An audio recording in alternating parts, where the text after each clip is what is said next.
जय हिंद साथियों, मैं रघु विश्वकर्मा। साथियों, हम कौशाम्बी जिला में आ चुके हैं और पहली बात तो आज शुरुआती कल ही आ चुके थे और आज हम एक सर से मिलने आए हैं। पहली बात तो नीरज भैया बहुत बहुत धन्यवाद कि आपने कीमती समय दिया। और आज हमारा मेन मुद्दा युवा पे होगा, शिक्षा पे होगा, स्वास्थ्य पे होगा। ये जो कमियां हैं इसको हम कैसे पूरा करते हैं और जिस पार्टी का सपोर्ट करें उस पार्टी के माध्यम से सत्ता में आने बाद क्या हम लोग कर पाएंगे कि नहीं, इस पर भी चर्चा होगा। तो बहुत बहुत स्वागत है सर। तो पहले तो ये देखते हैं कि जिस टॉपिक पर हम बात कर रहे हैं वो छोटे टॉपिक्स नहीं हैं। जी, अगर देखा जाए तो हमसे पहले जो पार्टियां हैं या जिनकी सरकार बन चुकी है आज भी उन मुद्दों को लेकर बहस होती है। अगर हम ये चाहें कि ये व्यवस्था पूरी तरह से खत्म हो जाए या फिर सुधर जाए, ये ऐसा संभव नहीं है। इसके लिए ना हम सरकार को दोष दे सकते हैं ना किसी और। ये चीज़ें तब होती हैं जब हम और आप में गलतियाँ। व्यवस्था की अगर बात की जाए तो आप ये देखोगे कि हमारे जो सरकारी स्कूल उनके क्या हाल हैं, और अगर उसी के साथ में कोई प्राइवेट इंस्टीट्यूट है उनके क्या हाल हैं। सरकारी टीचर, ज़्यादातर जो सरकारी टीचर्स होते हैं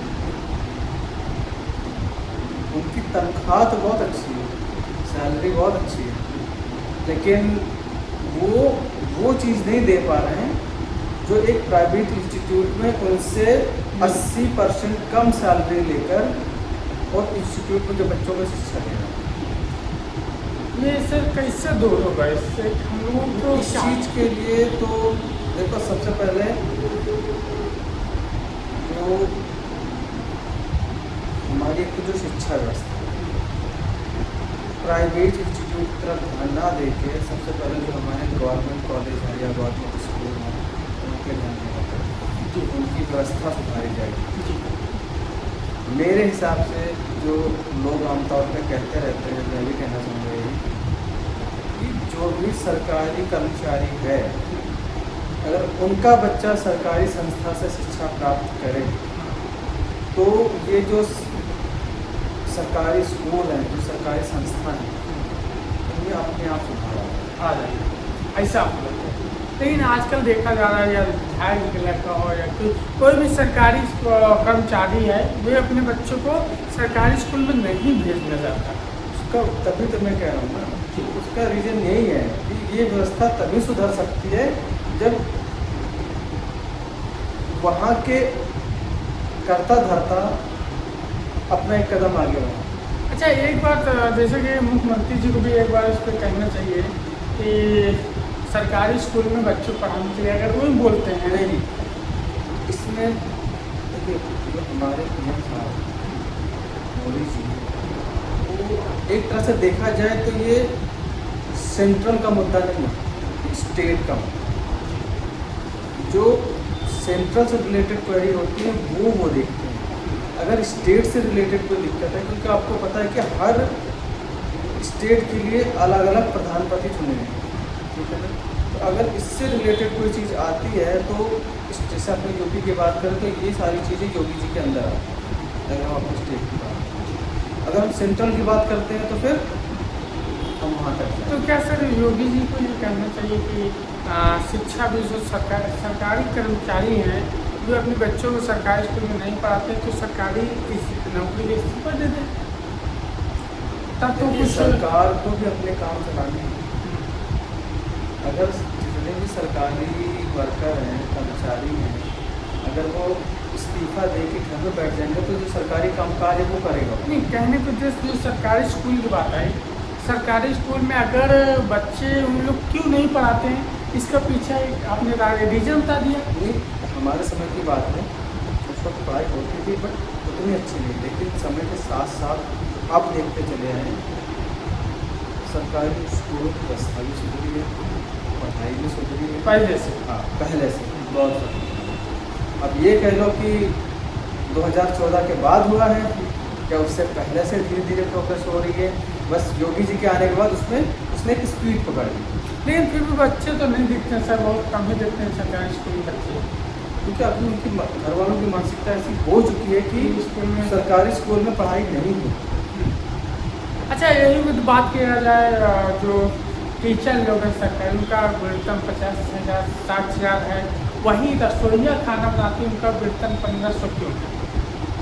ये कैसे कम हो गया? ये कैसे उनको काफ़ी इस चीज़ पर ध्यान देना चाहिए गवर्नमेंट को, कि बहुत ध्यान देना 8 चाहिए। घंटा 9 घंटे क्योंकि नहीं, देखो शिक्षा देने से बड़ा काम पेड़ भरने वाला है, ठीक है। अगर आप लोग को और महीने का अगर 1500 रुपये उसे मिल रहा है तो कुछ नहीं। अब 2 वक्त की रोटी भी, अगर 1 वक्त की रोटी भी खाओगे तो महीने में आपका 1500 में कुछ नहीं। तो मेरा ये मानना है कि अगर आप उसी स्कूल के टीचर्स को या चपरासी को या सफाई कर्मचारी को आप महीने का 10 से 12,000 15,000 रुपये दे सकते, तो ना 1500 है तो कम से कम 5 से 7 के बीच तो होगी। अच्छा सर, आपने शिक्षा को लेकर तो बढ़िया कहा, लेकिन सर वहीं पे स्वास्थ्य पे देखा जाए, सरकारी तो जो अस्पतालें हैं वहाँ पे भीड़ बहुत लगी रहती है। क्या देखिए, लोग जाते बहुत कम जाते हैं कि भैया सरकारी स्कूल से अच्छा तो गवर्नमेंट के प्राइवेट हॉस्पिटल में दिखा दिया जाए, उसमें अच्छा इलाज हो जाएगा। क्या करें?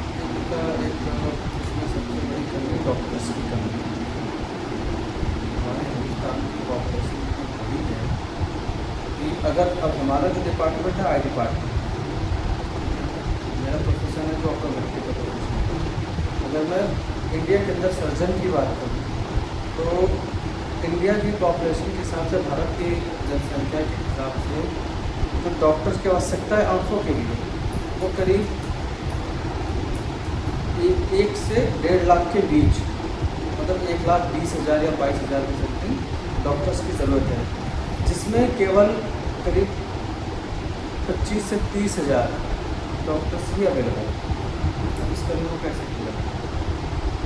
जब इतना बड़ा रेशो आ रहा है, दोनों के बीच में इतना बड़ा गैप आ रहा है, तो इसलिए हॉस्पिटल में मामूली सी बात है। अच्छा, ये आपने इस पर भी चर्चा की, कैसे ठीक होगा? देखिए, ये व्यवस्था से चलने वाली चीज़ें हैं। कभी वही डॉक्टर खाली बैठा होता है, कभी उसके पास बहुत ज़्यादा भीड़ होती है, ये तो चलता रहता है। सर, आज का युवा गवर्नमेंट अपना बेस्ट दे रही है। अब सरकारी अस्पताल से जो आपको डॉक्टर अवेलेबल मिलेंगे, पहले ऐसा नहीं आते थे, डॉक्टर साइन लगा के अपनी क्लिनिक में चले जाते थे। अब क्या है कि अगर आप जॉब कर रहे हैं गवर्नमेंट, तो आप अपना सेंटर ओपन नहीं कर सकते। अगर सरकारी आपके पास नौकरी है तो आप दूसरा सेंटर ओपन नहीं कर सकते। इनकेस आप अगर ओपन करते हैं, प्रैक्टिस करते हैं, तो आपकी नौकरी से आपको हाथ धोना पड़ेगा। सरकार ने व्यवस्था पहले से बहुत अच्छी कर दी है, लेकिन जो ये 70 सालों से चला आ रहा है, तो टाइम लगे। सर, आज के युवा को क्या कहेंगे जो कि इतना दिन दहाड़े लोगों को लेकर दिहाड़े आम आदमी मान देते हैं लोगों को, तो युवा को कैसे हम लोग वो भटके हुए हैं,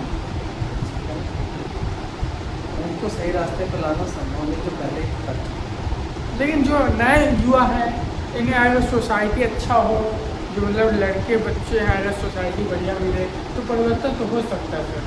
ये देगा कौन? हम ही लोग इसमें तो अभी वक्त समय है। नहीं, मतलब कि अगर हम आते हैं सत्ता में, हमारी पार्टी सत्ता में आते, तो इसको काम किया जाएगा, जोर दिया जाएगा।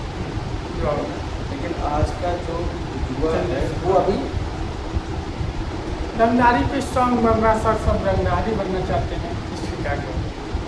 ये काफ़ी टफ है, क्योंकि ये वाला प्रश्न काफ़ी इस समय चर्चे में हर युवा लगाना चाहे, घर में खाने के लिए भी ना हो, लेकिन रंगदारी पे स्ट्रॉन्ग जरूर रहा। ये उनकी सोच है, वो इसको बचपना कह सकते हैं, और कुछ नहीं कह सकते। कि नया नया फ़ोन है, गर्म फ़ोन है, उबाल मार रहा है, जैसे जिम्मेदारियाँ आएंगी, बीवी बच्चे वाले होंगे, वो समझदारी सारी बच्चे। लेकिन भाईचारा कैसे बनेगा सर? जो भगत सिंह का हम लोग भगत सिंह का फैन लोग बताते हैं, हर युवा के अंदर भगत सिंह होते हैं, तो ये भगत सिंह का सपना कैसे पूरा होगा जो उन्होंने देखा है? सपना बना तो बहुत पहले पूरा हो चुका था, लेकिन अधूरा कुछ बचा हुआ है। लेकिन बस एकदम बहुत गहरी बात है, इसको समझने के लिए शायद हम ही अभी छूटे हैं। नहीं बहुत बढ़िया। जो लोकजन सोशलिस्ट पार्टी के कौशाम्बी के जिला उपाध्यक्ष डॉक्टर नीरज कंवर जी का जो संदेश था, एक महत्वपूर्ण संदेश था, भले ये 10 मिनट का हो या 20 मिनट का, लोग सुनेंगे इससे कुछ सीखेंगे साथियों। तो इसलिए आपको बहुत बहुत धन्यवाद सर। इस तरह से जय हिंद।